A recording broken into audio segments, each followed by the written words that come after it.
tenemos también el reto de explicar en los Estados Unidos cuáles son esas prioridades del actual gobierno y por qué son importantes y por qué pueden hacer esos cambios de política, pueden hacer de México un país más fuerte y por lo tanto siempre un amigo de Estados Unidos más confiable.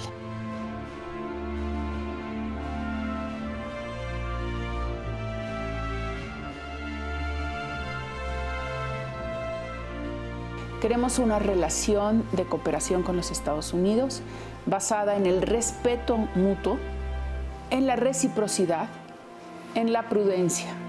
Este país tiene que hacer muchos cambios en los próximos años y los primeros 2 años son fundamentales para lograr esos cambios.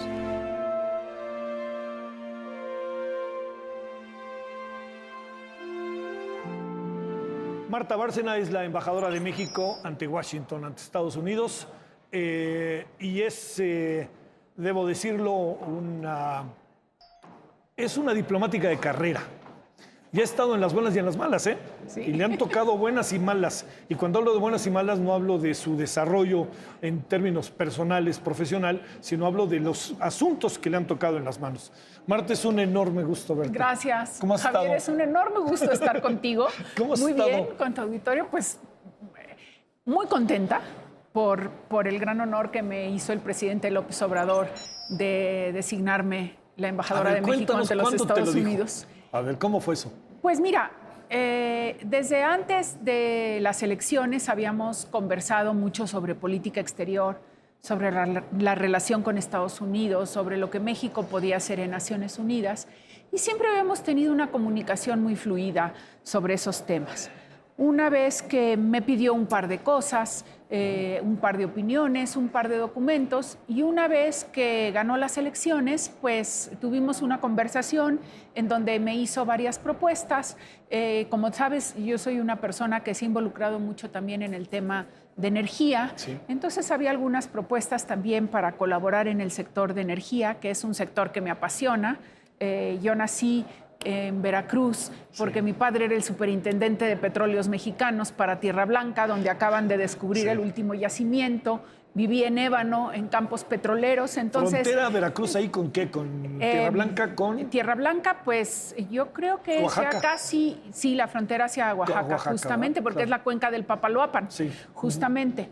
Y después, pues, Ébano, San Luis Potosí. Sí. Entonces, pues hablamos de varias opciones y finalmente, pues creo que los dos acordamos que la Casa Blanca sería un gran reto, ir de embajador a Estados Unidos. Creo que desde ese momento empezamos ya a trabajar. Yo empecé a prepararme para entrar como embajadora de México en Estados Unidos, obviamente a trabajar también con el canciller Ebrard y a tener una comunicación muy fluida con Jesús Seade, que había venido trabajando en todo lo del tratado, en todo lo del TEMEC y que estuvo hasta el final ahí.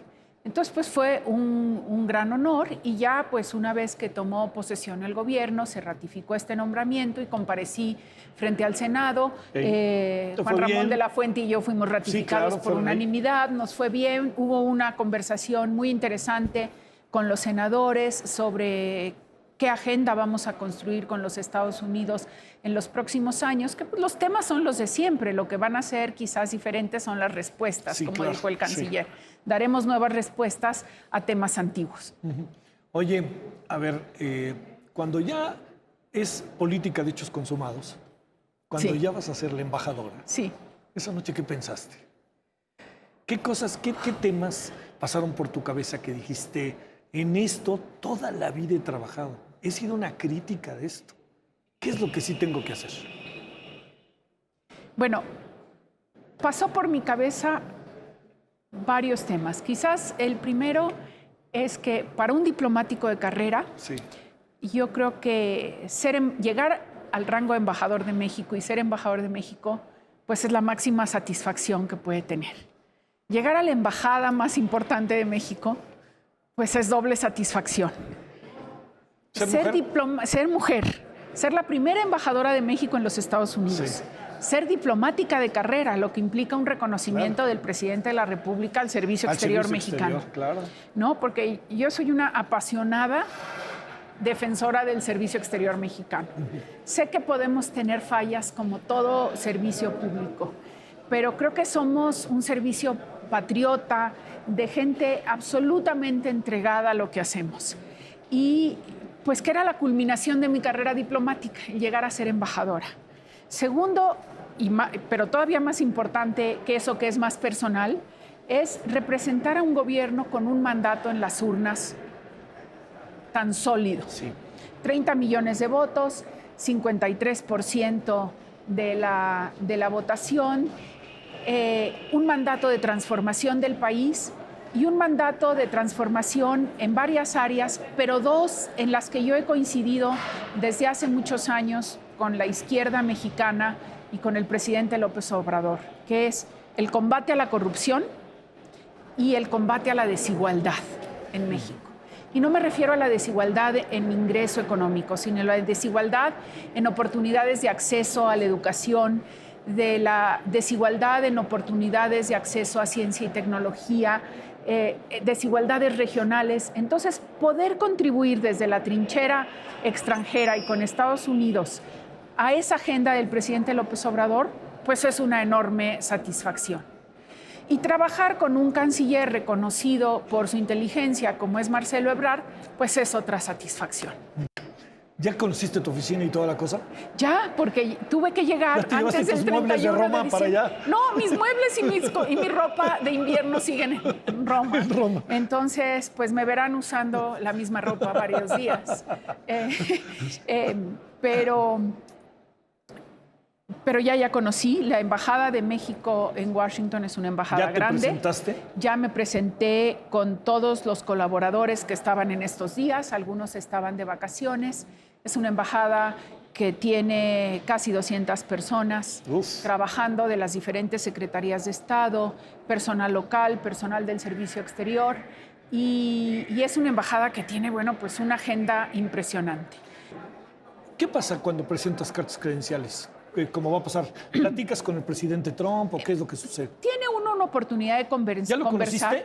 No lo he conocido personalmente, lo voy a conocer el viernes. La oportunidad de conversación es corta porque con antelación mandamos un mensaje de máximo 2 cuartillas, que obviamente el embajador hace a título personal, pero como representante del presidente o del jefe del Ejecutivo, del jefe de Estado de su país, y presento las cartas credenciales que siempre empiezan con el título Grande y Buen Amigo. Aquí ¿Siempre empiezan así? Siempre empiezan así, grande y buen amigo. Esa es la práctica diplomática. Sí. Las cartas credenciales siempre titulares grande y buen amigo. Dice, aquí nombro a la señora tal como embajadora extraordinaria y plenipotenciaria. Lo que diga será en mi nombre. Atentamente su amigo Andrés Manuel López Obrador. Sí. ¿No? Entonces, grande y buen amigo. Eso es en sentido estricto, Marta. Ese es en sentido estricto la carta credencial.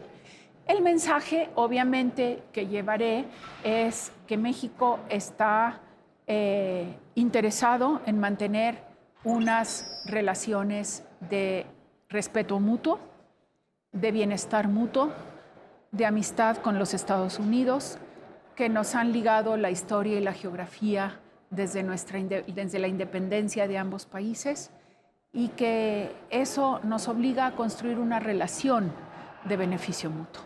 Que la contribución de los mexicanos y de los ciudadanos estadounidenses de origen mexicano a la economía de Estados Unidos, a la sociedad, a la cultura de Estados Unidos es invaluable, que hay que hacerlo, que la frontera representa un espacio de creatividad, de dinamismo, de oportunidades, que el presidente López Obrador está con este mandato popular amplio comprometido a la transformación profunda del país, que para eso está instrumentando un esquema de cortinas de desarrollo para que haya mayor crecimiento económico en el país, mayores oportunidades, y que esto haga de la migración una opción y no una necesidad. Y que México y Estados Unidos tenemos que trabajar juntos en Centroamérica con el mismo fin. Que la migración sea una opción y no una necesidad, y que los centroamericanos se queden en sus lugares de origen, porque ahí están sus familias, ahí están sus raíces, ahí es donde pueden progresar. El anuncio que hizo ayer la secretaria Sánchez Cordero de la política migratoria, la confirmación y la política hacia Centroamérica, creo que va a ser muy importante para empezar una nueva etapa de diálogo con los Estados Unidos en esta materia. A ver, de alguna otra manera ya nos dices cuáles son los temas que son prioritarios ahorita en la agenda. Está el tema migración. A ver, pregunto, temas delicados, el tema narcotráfico, el tema inversiones, el tema muro, el tema, esos, ¿cómo se van, cómo los vas viendo? Mira, yo diría que obviamente el tema migración, tenemos retos a diferentes niveles. El reto inmediato y lo que estamos trabajando como prioridad es la colaboración México-Estados Unidos con Centroamérica. Hay algunas cosas ya en curso, hay algunas innovaciones con esta declaración bilateral de recursos adicionales que son sobre todo garantías de crédito para inversiones de la iniciativa privada, en donde vamos a requerir el concurso de la iniciativa privada. Y sobre todo vamos a alinear también las posiciones de México y Estados Unidos en lo que se puede hacer con las agencias, con los organismos internacionales que ya están en Centroamérica. Por otro lado, el gran reto a futuro de la migración, la nueva speaker de la Cámara de Representantes, presidenta de la Cámara de Representantes, claro. Nancy Pelosi, identificó el tema de migración como una de las prioridades. Entonces, va a ser muy importante que el debate sobre migración en Estados Unidos para una eventual modificación de las leyes migratorias de Estados Unidos se ha basado en hechos, en realidades, en lo que está pasando realmente y no en prejuicios y no en actitudes que no corresponden a la realidad. ¿Y cuál es la realidad? La realidad es que cada vez migran menos mexicanos a los Estados Unidos y regresan más. De hecho, tenemos una deuda con cerca o más de 500,000 de mexicanos que han retornado en los últimos años a México y que tenemos que trabajar con ellos, porque con esta característica tan rica de la binacionalidad y la biculturalidad pueden ser fundamentales para el desarrollo de México. Pero el otro tema es que Estados Unidos está envejeciendo. El perfil demográfico de los Estados Unidos nos indica que en unos años van a necesitar mano de obra. Y no toda va a ser mano de obra calificada. Y aun cuando se robotice parte de la industria manufacturera, van a necesitar mucha mano de obra en servicios. ¿Y esa mano de obra de dónde va a venir? Pues de México, de Centroamérica, de otros países. Entonces ya los demógrafos de Estados Unidos, de México, están hablando de un sistema migratorio, de un sistema de migración que incluye Estados Unidos, Canadá, México, Centroamérica. Si logramos ese diálogo con los congresistas americanos, republicanos y demócratas, basado en estas realidades nuevas, en los perfiles demográficos de ambos países, las necesidades de los mercados laborales de ambos países, va a ser un gran triunfo. Y repetir lo que ha dicho México siempre. Para México la migración es un fenómeno económico y social inherente a la humanidad, no es una amenaza a la migración, es un fenómeno. Y no vamos jamás a aceptar que la migración indocumentada tenga una connotación de criminalidad. Sí, claro. Porque es personas que van en búsqueda de un empleo, de un futuro mejor, no son criminales. Oye, ¿el tema narcotráfico? El tema narcotráfico yo lo englobaría más en el concepto seguridad, porque es el tema narcotráfico hacia los Estados Unidos, el tráfico de drogas hacia los Estados Unidos, que yo creo que la base para la discusión de ese tema pues son los acuerdos que se han logrado en Naciones Unidas y la continuidad de la cooperación en contra del crimen organizado, porque lo que tenemos, Javier, es que las organizaciones del crimen organizado ya no solo hacen tráfico de drogas, hacen trata de personas, tráfico de armas, lavado de dinero, tráfico de especies que están en vías de extinción y que deben de ser especies protegidas, tráfico de medicinas.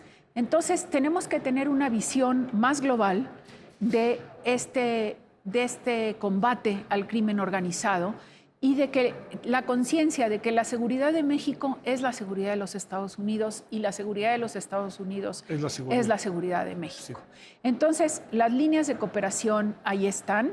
Obviamente no es solo reducir la oferta de drogas, es reducir la demanda y hay que tener en cuenta también otros temas. El tema del fentanilo.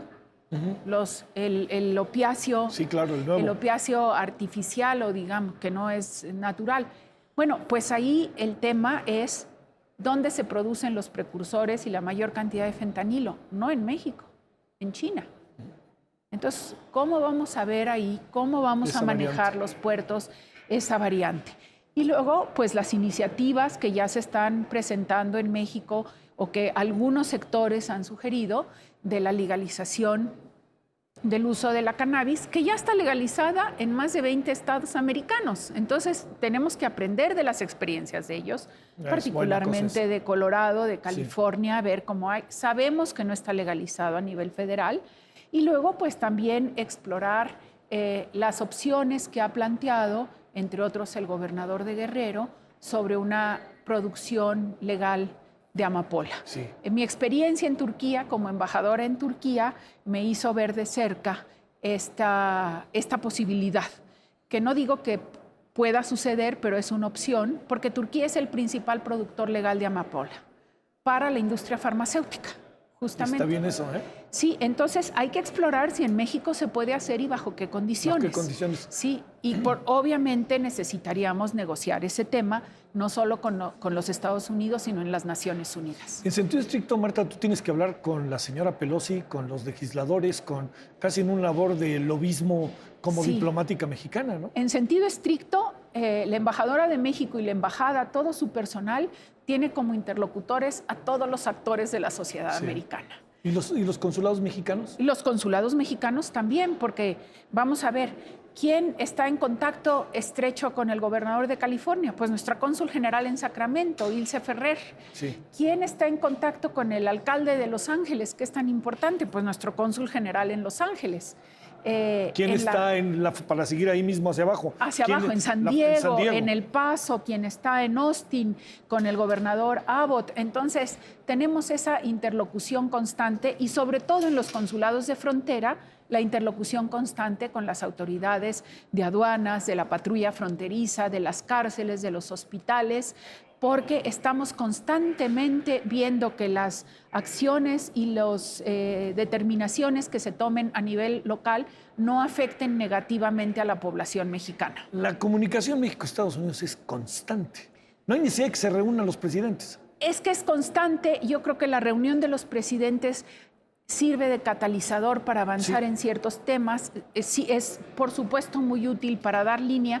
Te diría que es una comunicación tan compleja, tan amplia y tan constante que es imposible que una sola secretaría sepa qué está pasando. Sí, claro. O sea, es a diario, es la comunicación entre gobernadores, por ejemplo, entre el gobernador de Arizona y la gobernadora de Sonora, que es muy fluida, entre el gobernador de California y Baja California, el gobernador de Texas con los gobernadores de Tamaulipas y de Nuevo León. Entonces, entre los alcaldes y obviamente entre los secretarios de Estado, el secretario de Estado y el canciller Ebrard, el director de la Agencia de Protección Ambiental y la secretaria de Medio Ambiente, la secretaria de Gobernación y la secretaria de Seguridad Interior, Tesoro y Ursúa, bueno, Todos. A ver, déjame plantearte una última cosa, Marta. ¿Cómo te imaginas en los próximos años la relación México-Estados Unidos? Te diría, es que la palabra sería ¿cómo te imaginas? Un poco parece como un deseo.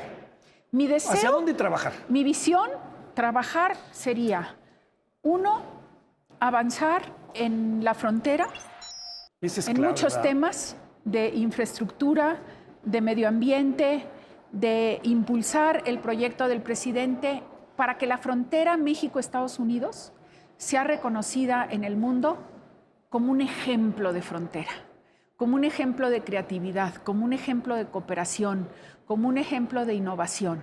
Creo que el plan que ha presentado el presidente López Obrador va a ayudar mucho a subir la frontera del lado mexicano. Y hay una actitud muy positiva de todas las autoridades de parte estadounidense. Entonces, si logramos un cambio de imagen, de visión, de trabajo en la frontera, será una cosa extraordinaria.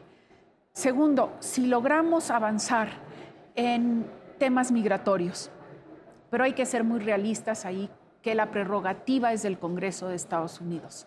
México puede dialogar con ellos, sí, pero difícilmente México puede realmente imponer una agenda en materia migratoria.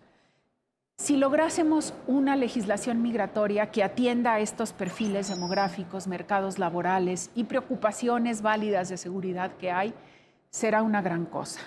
Yo creo que la nueva política migratoria del gobierno mexicano va a ayudar muchísimo a eso. El ordenamiento de la frontera sur, que ayer habló la secretaria Sánchez Cordero. Entonces, el tema migración será increíble. Tercero, si logramos educar, por decir de alguna manera, más a los Estados Unidos, a todos sus actores, de la importancia de México. Todos los mexicanos sabemos que Estados Unidos es muy importante para nosotros. Sí, claro. Pero no todos los estadounidenses saben que México es importante para ellos. No saben la cantidad de inversión que hay allá, no conocen la cantidad de empleos que se han creado por el comercio con México, por la presencia de empresas mexicanas allá, la enorme presencia de empresas como Cemex, Gruma, Bimbo, Envases Universales, Racini en autopartes.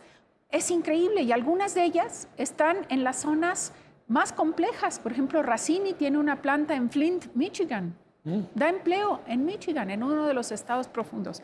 Eso, si logramos hacer consciente un poco más a la opinión pública estadounidense de la importancia de México y de la enorme contribución de los mexicanos y de los mexicanoamericanos a la economía, la cultura y la sociedad de Estados Unidos, estaremos de gran... A mí me conmovió el triunfo de Cuarón en los Golden Globes. Claro, además con tal reconocimiento, una película que habla de México. Una película que es muy íntima, que habla de las clases medias mexicanas, de una zona muy específica, de un área muy específica, de una colonia y que algo, de un momento y de un momento que se vuelve universal y que apela a los sentimientos también de Estados Unidos. Eso de veras creo que es una maravilla. Oye, y cerraría con esto, que sé que para ti es importante porque has venido manejándolo desde siempre. El tema de la cultura, el tema musical. Oye, y agrego otra cosa, ¿eh? Cada vez que juega la selección mexicana de fútbol en Estados Unidos, con quien sea, es una fiesta. Claro, es que yo creo que eso debe ser de nuevo, que México sea de nuevo sinónimo de fiesta y de optimismo. Bueno, la diplomacia cultural anunciada ayer como una de las pilares de la política exterior del gobierno del presidente López Obrador es fundamental. Creo que la presentación de la secretaria de Cultura fue espectacular, con todas las líneas de conducción de Enrique Márquez. Vamos a aprovechar al máximo la presencia de los institutos culturales mexicanos en Washington, en San Antonio, en Los Ángeles. Simplemente hoy inaugurábamos la temporada en el Instituto Cultural Mexicano con un concierto de la National Symphony Orchestra, la Orquesta Nacional en Washington, ejecutando, interpretando música mexicana en una serie de conciertos que se llama Música en tu vecindario, en un edificio maravilloso que es el Instituto Cultural Mexicano. Después vamos con una exposición de Rafael Lozano Hemer, que es un artista contemporáneo de una enorme creatividad. Y ayer me encantó lo que dijo la secretaria Frausto. Tenemos también que dar a conocer el potencial y la creatividad artística de los migrantes mexicanos. Ya por no hablar del arte chicano y de la literatura chicana, que está muy reconocida, ¿no? Y que es un orgullo. Y dejo algo para el pensamiento. Un líder mexicano-americano, uno de los principales empresarios mexicano-americanos en Los Ángeles, don Cástulo de la Rocha, decía, tenemos que estar más cerca. ¿Por qué en los libros de texto gratuito no incluyen dentro de los personajes del siglo XX, de la historia de México, a César Chávez? Claro. Entonces, ese sentido de nación mexicana, ese sentido de identidad, de orgullo de nuestras raíces, de lo que nos hace diferentes en el mundo, que hace a México diferente en el mundo, su cultura. Oye, eso, explotémoslo. Cuando estabas en Turquía, ¿pensaste que ibas a acabar acá? No, cuando estaba en Turquía, pues... Oye, y con lo que pasó en Turquía, ¿no? Pues en Turquía nos tocaron atentados en la frontera, 2 atentados en Ankara, el intento de golpe de Estado en Ankara. Luego 2 visitas presidenciales. 2 visitas presidenciales a Turquía, una visita presidencial de Turquía a México, una explosión del comercio entre ambos países, la llegada de inversionistas turcos a México en el sector de autopartes, porque son los que están acostumbrados a proveer a la industria alemana. Entonces se instalaron en México para proveer a Audi y a BMW. Y eso es lo que tenemos que hacer ahora también en Estados Unidos, que fue la instrucción que nos dio ayer la secretaria Graciela Márquez. Incorporar más proveeduría y pequeñas y medianas industrias a las cadenas de valor. ¿Para qué? Para elevar la calidad de vida de los mexicanos y fortalecer el mercado interno. Marta, sé que te va a ir bien.